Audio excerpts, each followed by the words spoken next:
La la la la la. You guys, from the top. Let's go. All right. Oh, we're recording. Crap. All right. Hello. Welcome to the Clashing Conferences podcast, ladies and gentlemen. We are the rotating college group. How you doing, everybody? Holy crap! I see a lot of people out there. We got. Whoa. Am I seeing things, or is there really like 14 people here? Close. College Christmas party, baby.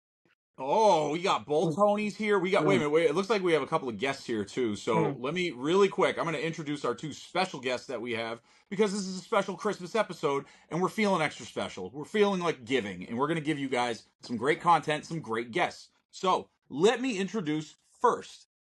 First guest that we had brought on by our man Patty Bailey is Peter J. Mulroy. Now, if you are unfamiliar with Peter, Peter is the host of the First and Gold Notre Dame podcast, and he is also associate editor for the Irish Tribune.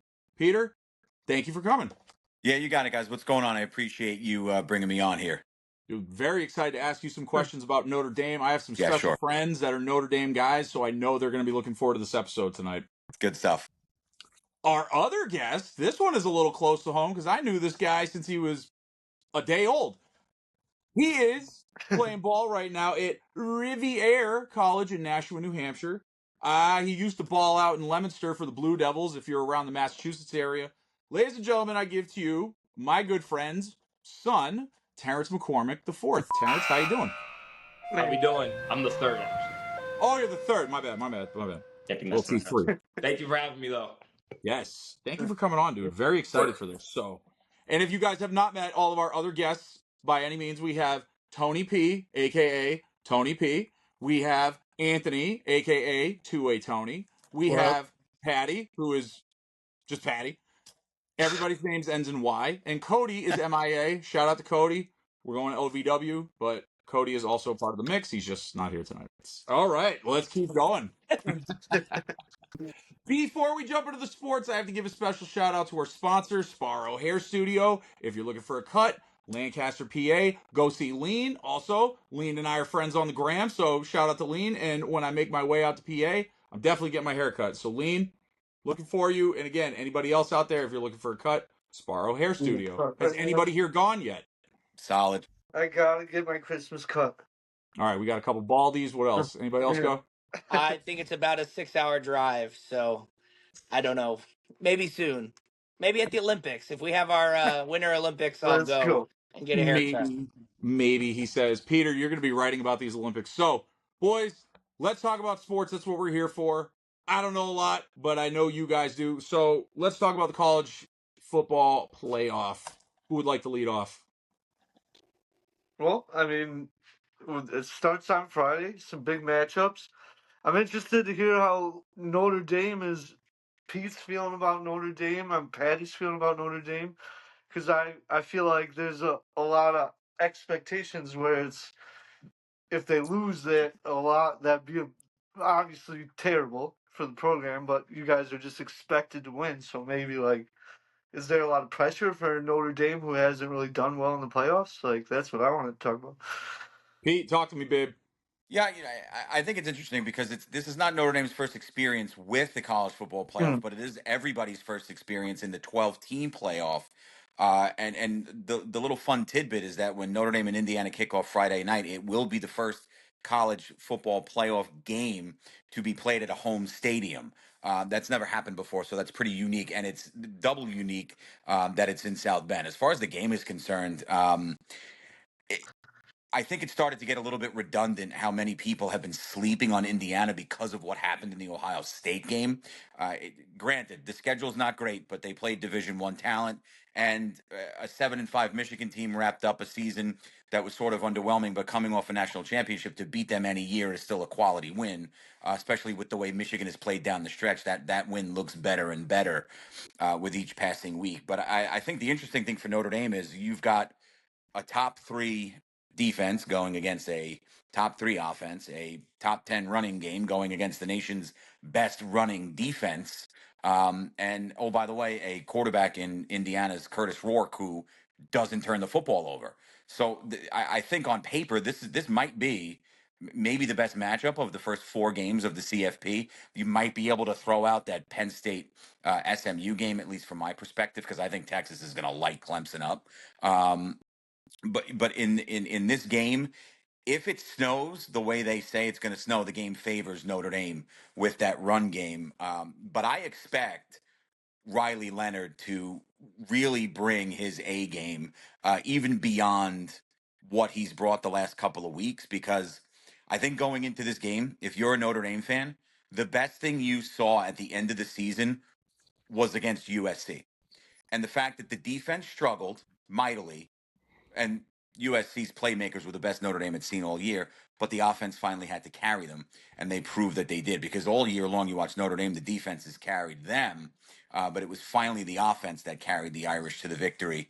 So you've seen both sides of this for Notre Dame. I think they'll win the game, but I've seen some prognostications that have Notre Dame 45, Indiana 17. It's absurd to me.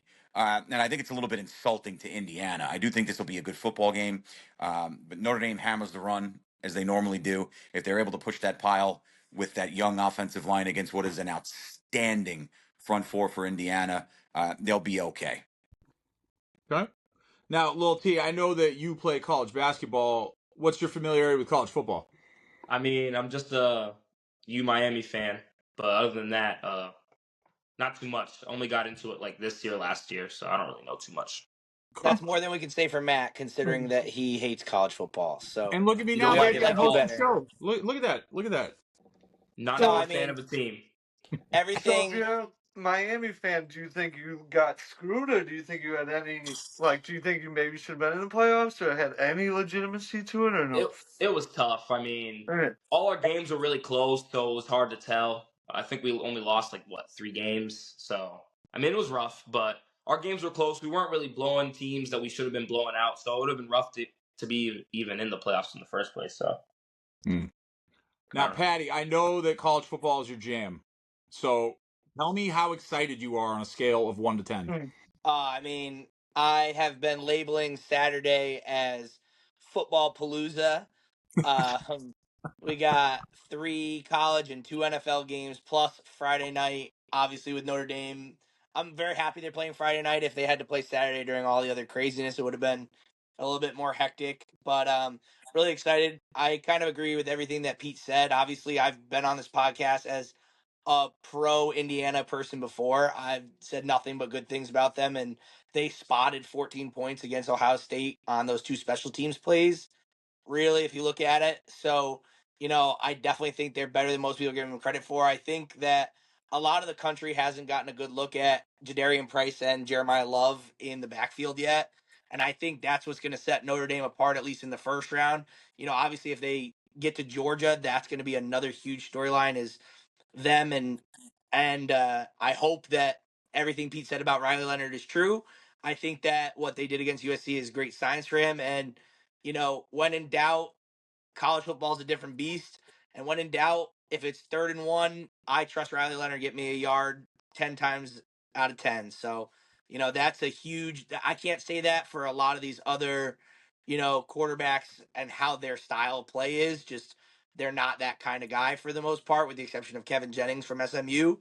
But, I'm super excited, and hopefully it starts Friday with a Notre Dame win.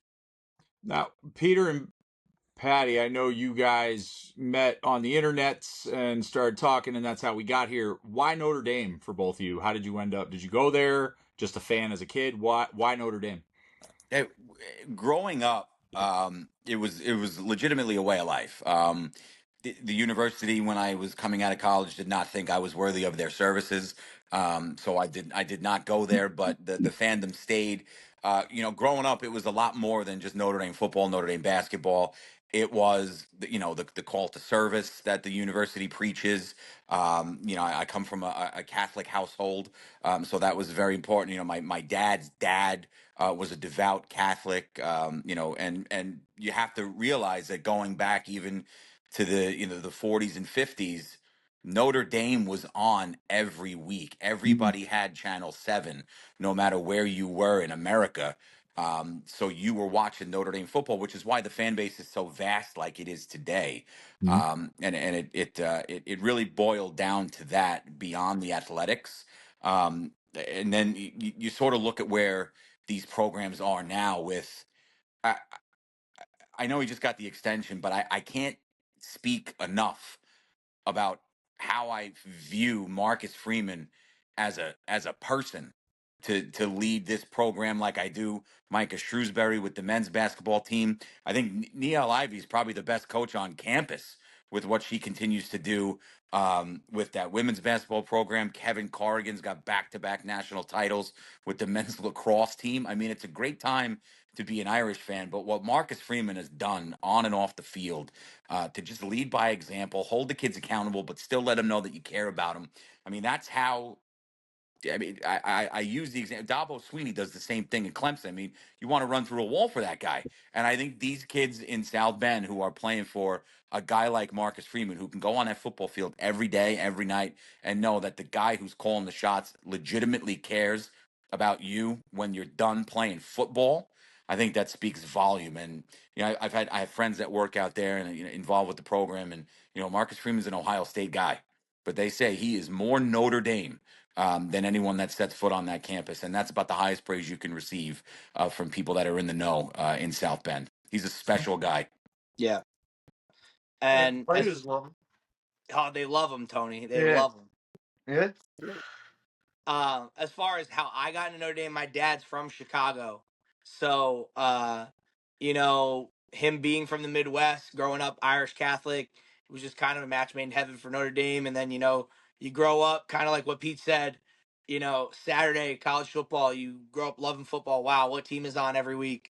Notre Dame. And, you know, it's such a fun program. It's polarizing, obviously, sometimes, you either love Notre Dame or you hate Notre Dame, and that's okay. But, I'd love to be on the side of the people that love Notre Dame, and hopefully, this year, next year, 20 years from now, this 12-team playoff ends up, we've celebrated some of these other ones, and Yeah. it ends up with Notre Dame on top, and that would be a real cherry on top for me as a fan, of course. I'm going to do a little pivot here because I feel like I'm neglecting the other Anthony. Anthony, I want you and Little T, not at the count of three, but I want you each to tell me your three go-to college meals or snacks, because I know pancakes were on the menu last week. So, I'll let Anthony go first. I got to think about that. what? All right. Well, like from the dining hall or like going out like places near, like what you got to be more specific. I think you got to go dining hall. Like dining hall. Yes. Where are you getting your pancakes, though? You were making those, correct? I make waffles at the dining hall, but yeah. Oh, okay. I thought you. All right. Go ahead. Top things at seeing you, chicken Caesar wrap. What is it? They have a sandwich bar. I get a chicken salad sandwich. Kill me if you don't like chicken salad, but it's awesome. And then one of the other dining halls has burgers every single time it's open. So those Okay. three. So you're living like a king. Okay. Oh yeah. I was expecting like Pop Tarts, ramen, and whatever is on the floor. So, yeah. I mean, the really cheap bag of chips at Costco, I'll take that if you want to put that up there. Yeah. Okay.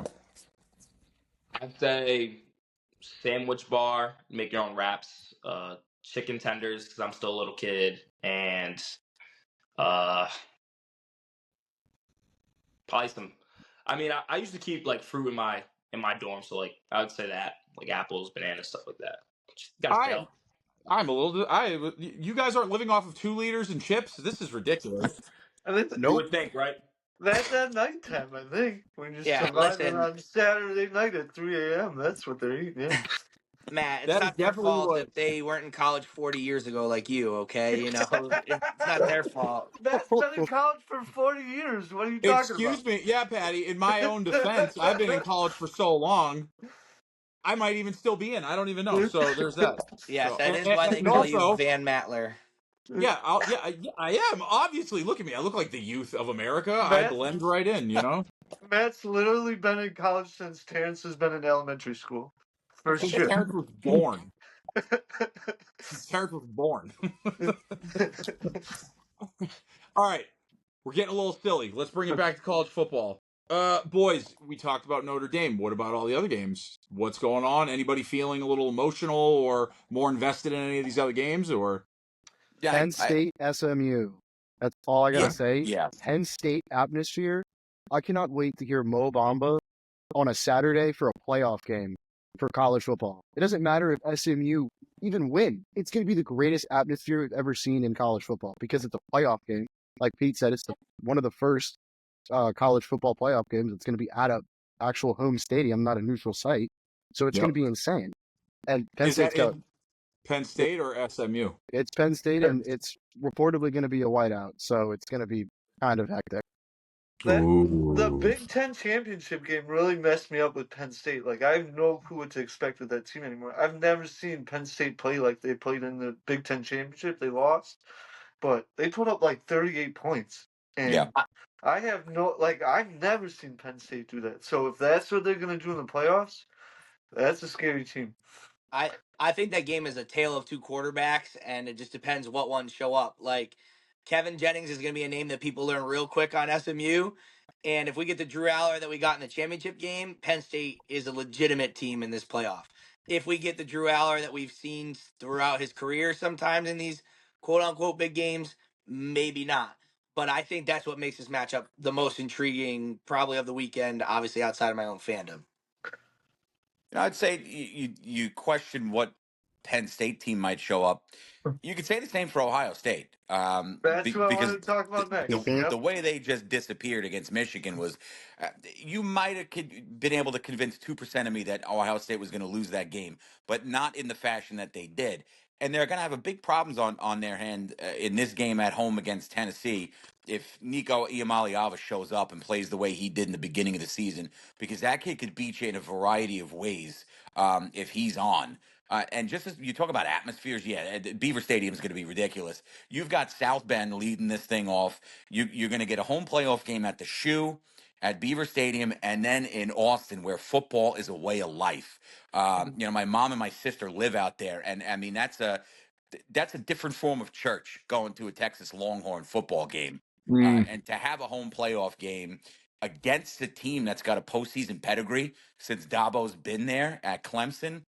I think Texas is going to win the game, and I really don't even really. I personally don't think it's going to be all that close.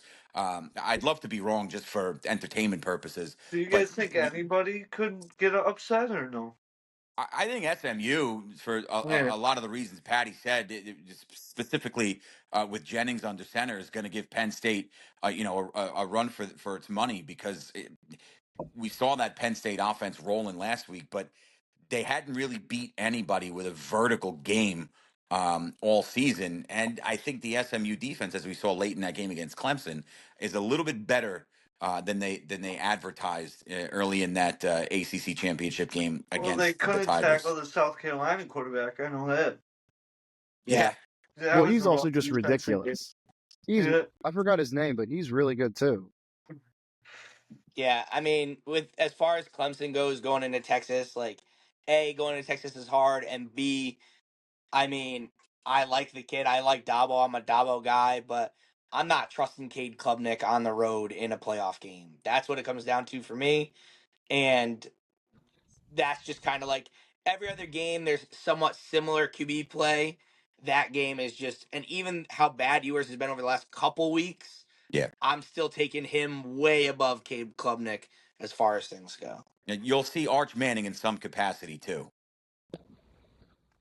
Now, I'm new to this, and it sounds like what they're doing is kind of new as well. So, can someone explain to me, the layman, what does it look like for home field advantage after the first round? Does it still just keep going, highest seed gets it, or do they start playing at neutral sites after the first round? Neutral sites, like the national championship this year, I believe, is in Atlanta, which George is salivating with the opportunity to get there. But you'll go to different bowl destinations in the next round with those top four seeds. So whoever plays Oregon, that won't be at home site. Whoever plays Boise State, so on and so forth, those will not be at on campus. They'll be at the neutral sites, traditionally, Rose Bowl, Sugar Bowl, things of that nature. Mm. Yeah. And the interesting thing is, like, I'd love to hear Pete's take on this is, like, to me, the most interesting thing about the seeding is it feels like some things kind of went weird about like if I'm Oregon, I'm the number one team in the country. I earned it, and now I got to get the winner of Ohio State, Tennessee. But Texas gets rewarded being the 5 seed, getting ASU in the second round. So it just seems like some things. Not that it's a flawed system; it's the first year, but it seems like this is going to be a point that gets brought up over the coming years from here on out. Yeah, you can look at it that way, and I sort of do as well. But because if you hadn't watched a lot of college football this year, you're probably looking at the bracket and saying, "Wow, Penn State could have SMU and Boise State, and then they're in the Final Four." But the regular diehard college football fan realizes that SMU and Boise State are no joke. I mean, Boise State probably, as much as I love Travis Hunter, should have had their running back win the Heisman Trophy this year. I mean, that's how good that team is. And oh, by the way, they don't turn it over. And that's not a knock on Travis Hunter. I said to the guys before we went on the air, I'm a lifelong New York Giant fan, and I would give body parts to get Travis Hunter on the New York Giants next year. And if they have the first pick, which they might, it would be you should do jail time if you pass on that kid. But as you know, as far as the seeding is concerned, it's going to change because this thing's going to expand to 16 teams sooner rather than later. All right. But you're right. It's almost like saying, well, is it really a disaster if you're the 11 seed, depending on who you might get as a six? People were up in arms that Penn State was ranked higher than Notre Dame. Penn State should be rewarded for playing in a conference championship game, even though they didn't win. Bottom line is Notre Dame won 11 of 12 games, but they're not in the conference.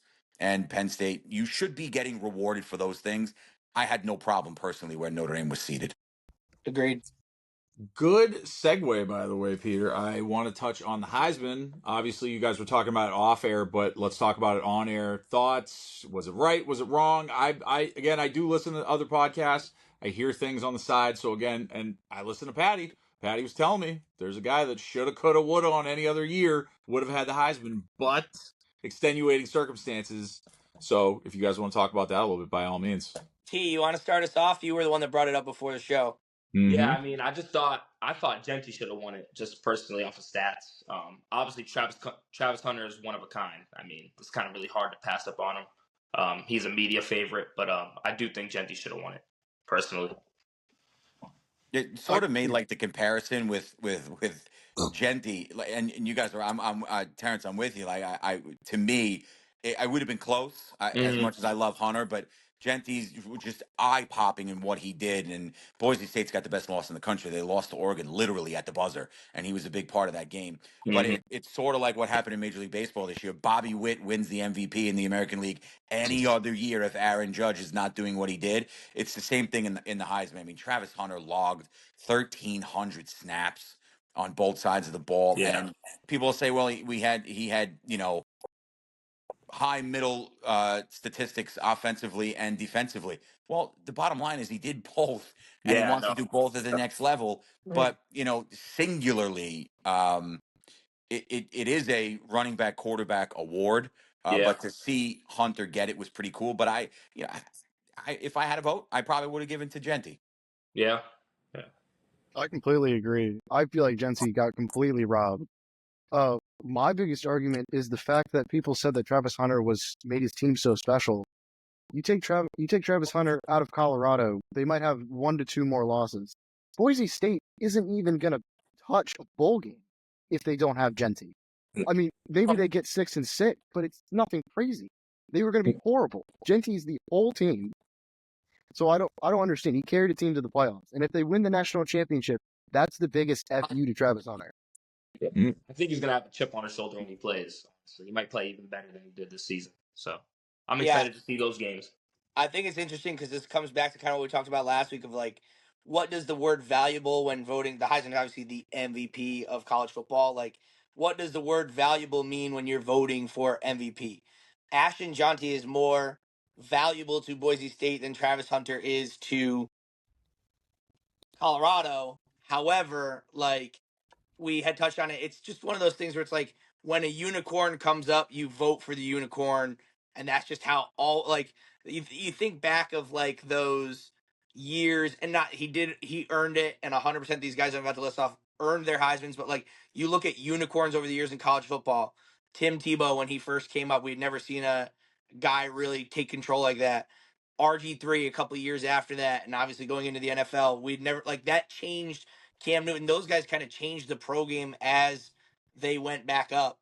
So when you get the unicorn type, it's hard not to vote for him. I understand why the committee voted for him.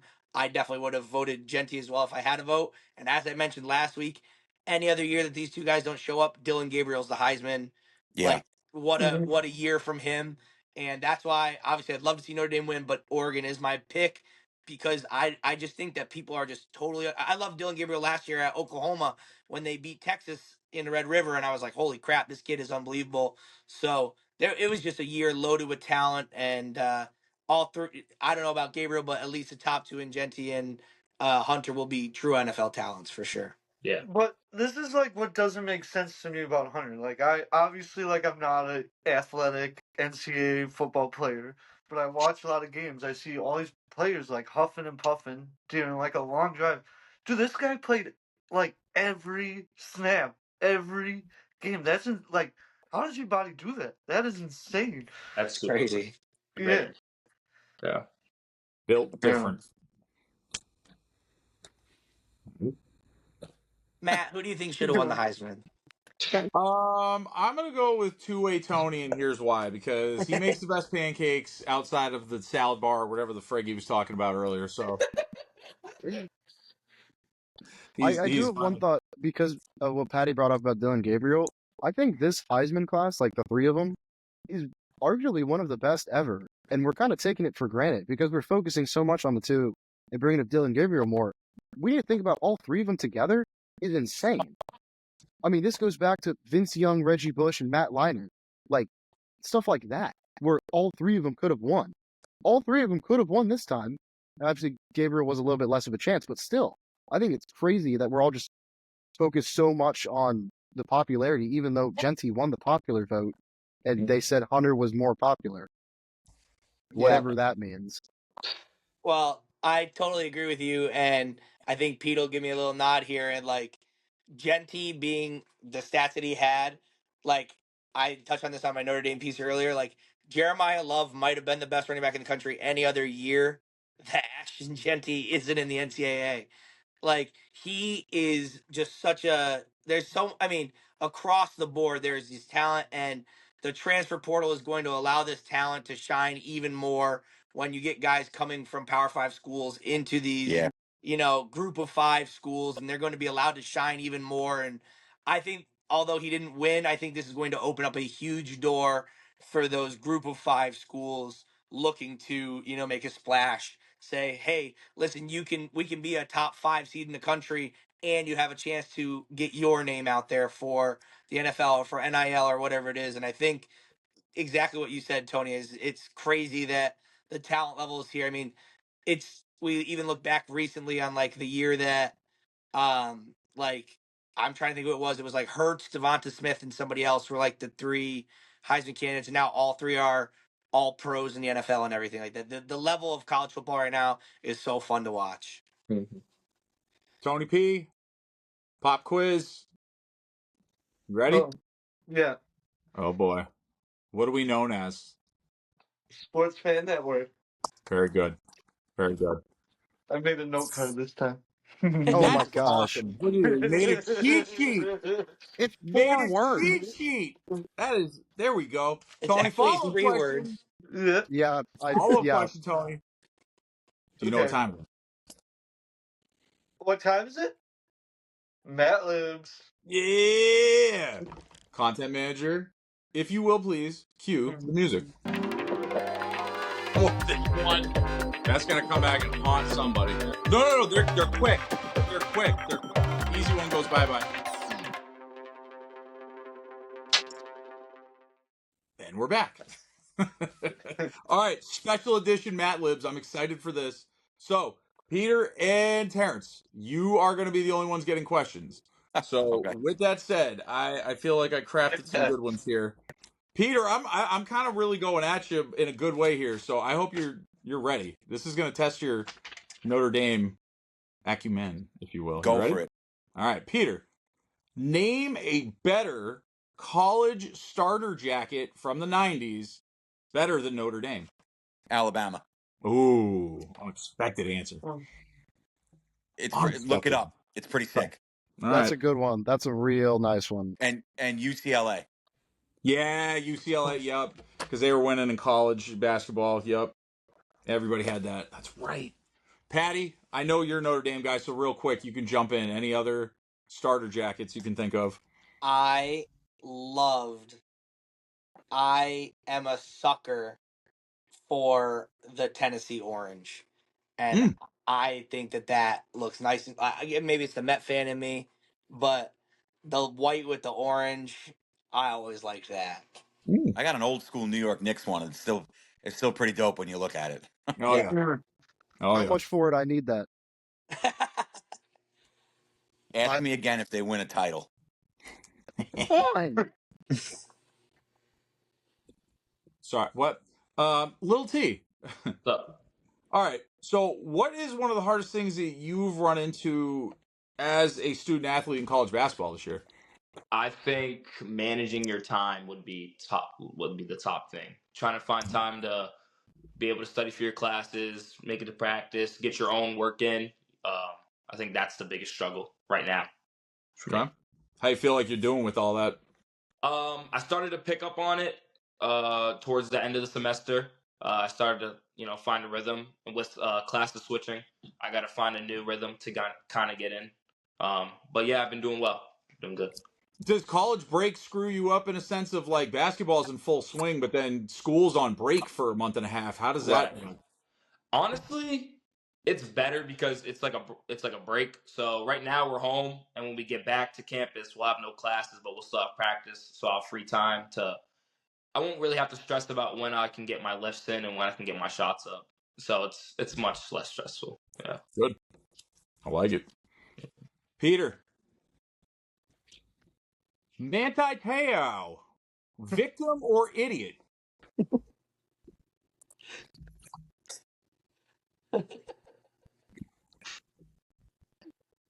He is a victim. He is a victim. He's an idiot for falling that deep in love. Okay. But he's a victim. Okay. He is both for sure. I agree. But what you Super want to nice do more guy. of? I think Super he's nice just guy. a man before his time. If that happened in 2024, nobody would blink an eye. But that happened in 2010 when nobody was getting robbed by Nigerian kings. Jesus, Tony. What? Wow. That was that was a well bad put, Tony. thing. Tony, you have been. What else do you have written on that cheat sheet? That was well spoken, sir. I'm just saying, people get hoodwinked every day for love. What are we talking about? Internet's a terrible place.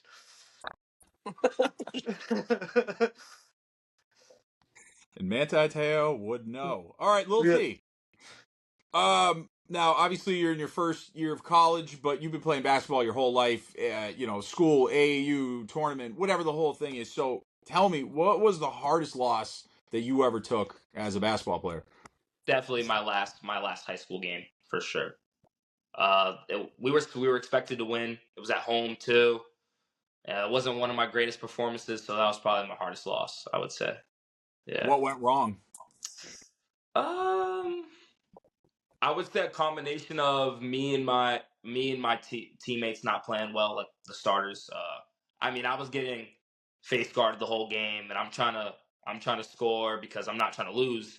And I think those guys weren't used to the pressure. That was their first time being like that far into the playoffs. So they were turning the ball over, and we were trying to come back, and we just couldn't get together. So it sucked. Yeah. And what'd you take away from that? What's from that game? What are you working on now? Now, I would say probably it's tough because I didn't really dwell on it as much as the what to take away from the game as much as just how hard the loss was. Mm-hmm. But I would say probably just keep your head up, keep going from like a non-basketball standpoint. From a basketball standpoint, working on how to get open more, not taking as many contested shots because those led to shots for the team and yeah. Yep. Ooh, I love talking basketball. Oh, love it. Peter, here comes another one. Sorry, guys. Rudy I don't know what's going on. I don't know what's Rudibaker. going on with my camera right now. You're Actually, good. you look kind of cool doing that. So, look I like you don't want know. witness. Well, you might be in witness protection, and if not, you might need to be after this question. So, sir, we'll just keep riding and see what our content manager says. Rudy Rudibaker, friend or foe? Rudy Rudiger. First off, Rudy Rudiger, Rudy Rosenberger, whatever, man. Enemy for me, enemy. he's a friend. He's a nice guy. All right. Yeah, he's a friend. Okay. But he was offside. He was offsides. Was he offsides? There you go, Pete. That's the real question. I have friends that were at the game that were graduates that year that say, no, it was a clean play. Ooh. You heard it here first, ladies and gentlemen. We got inside scoops going on. Not offsides. I know that does not make you happy, Patty. Listen, we can check the tape. Run it back. Take it to HR. Take it up to booth review. But I respect Pete's opinion, and it's Notre Dame or die this weekend, baby. So Rudy, if you're out there, we're on the same team till at least mid-January. So Nope. I want to meet him in the hole at the Olympics. I still Oklahoma do. drills. I still do. But till mid-January, we're good friends. He'll probably kill me. I'm just kidding. Tony can do that. Tony can. All right, last question for you, Lil T. Please also remember that we are PG-13-ish. Uh-huh. And I hear the youth of America keeps searching up my name in the old Google machine. So let's but here we go. Lil T, favorite moment watching or playing basketball with your father and I? You favorite moment? I would say when you got elbowed and had to go to the hospital. Kidding. Nice. Kidding. I can't remember Elaborate, that many please. moments. That was the first one that came to my head. Dang. Okay. No, I didn't get elbowed. I got the top of that dude's face into my face. What happened? Oh, well, so Matt's standing there. We're playing. It's like, game point, and I'm over here on the right side of the hoop, and this guy's got the rebound, and he's not looking. And I have this little, because I love me some Michael Jordan. So in my mind, I go, ooh, I could go over just like game 6 and just come up on the right side, strip the ball, boom, right? Easy peasy. Well, what ended up happening is that as I was running towards him, that guy said, I'm going to take the top of my head and run it into his face. And he did a great job of that because all I know is I was just looking up, and it was a lot of blood, and apparently Lil T was having a blast. So yeah, it looks like The only memory I can remember. So Terrence, how old do you think you were when you first started realizing you could like beat your dad in basketball? Like you could take him 1-on-1. How old? Like, Good because I'm question. sure he always played you hard. Like, how old do you think you oh were yeah, when that was the hardest I've ever seen him play is when I play him. Yeah. Yeah. I would say my sophomore year, so maybe 15, 16. But then again, he would post me up and back me down, and I had no chance. But that was when, in my head, I was like, yeah, I could beat this guy. All right. Those games got closer. Yeah. Yeah.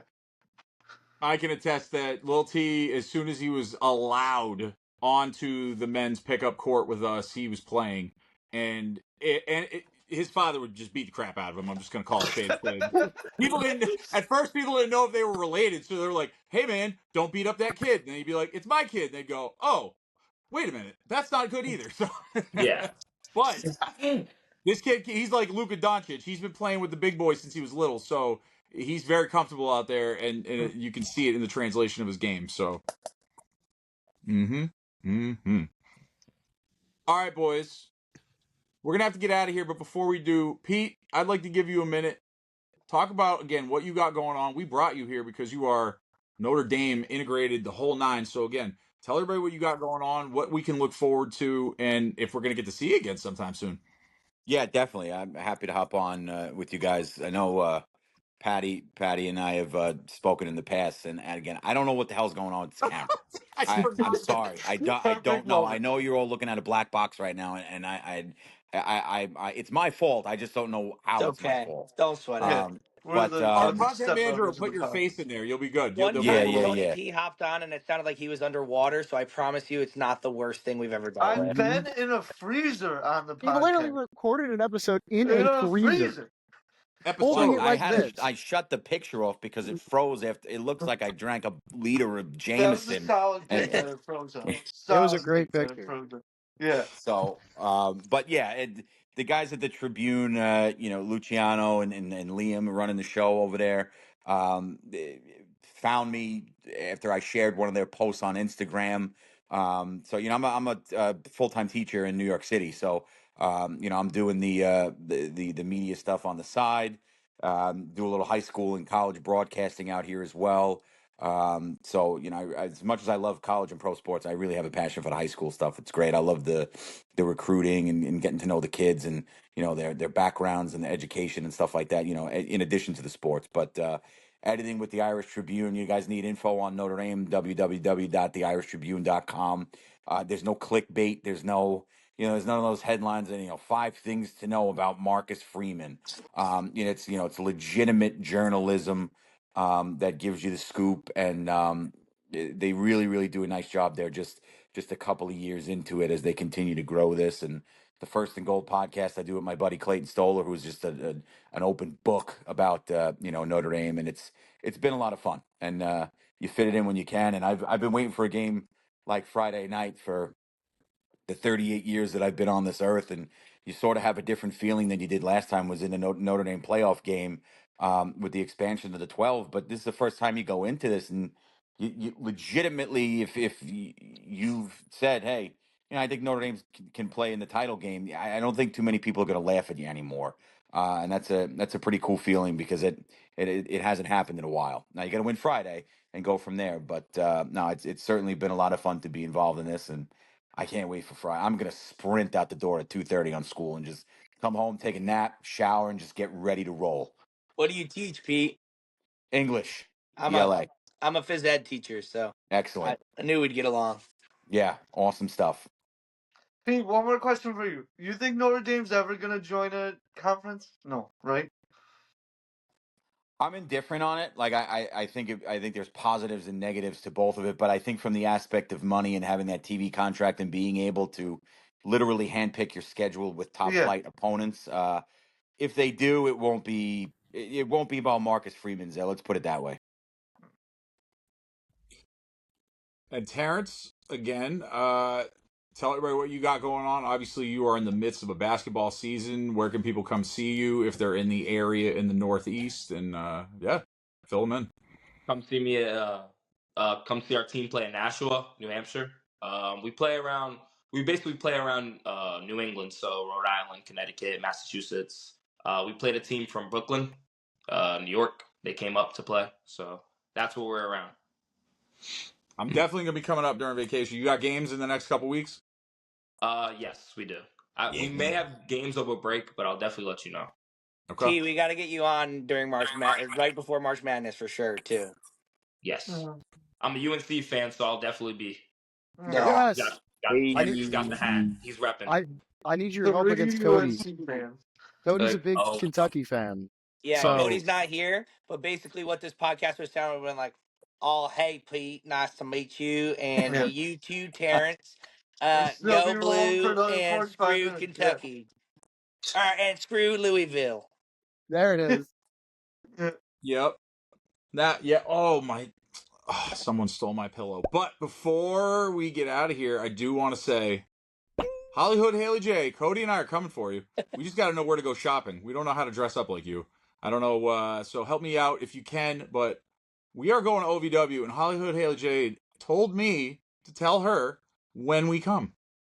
So there's That's that. cool. Need some fishnets. Don't know where to buy those. All right, boys. Hey, Merry Christmas. Happy New Year. Any other things that fall into your life, I hope you have and enjoy. Everybody take care. We're taking the week off. Did everybody get the memo? We have a week off.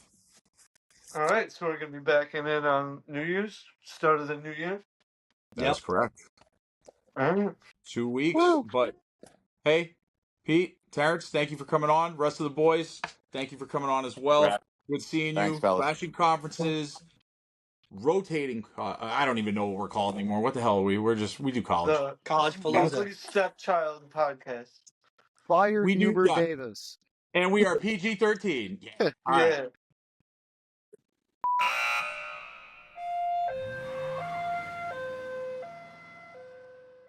I'm literally going to give you the play-by-play on how you would participate in this podcast in less than 15 seconds. Here we go.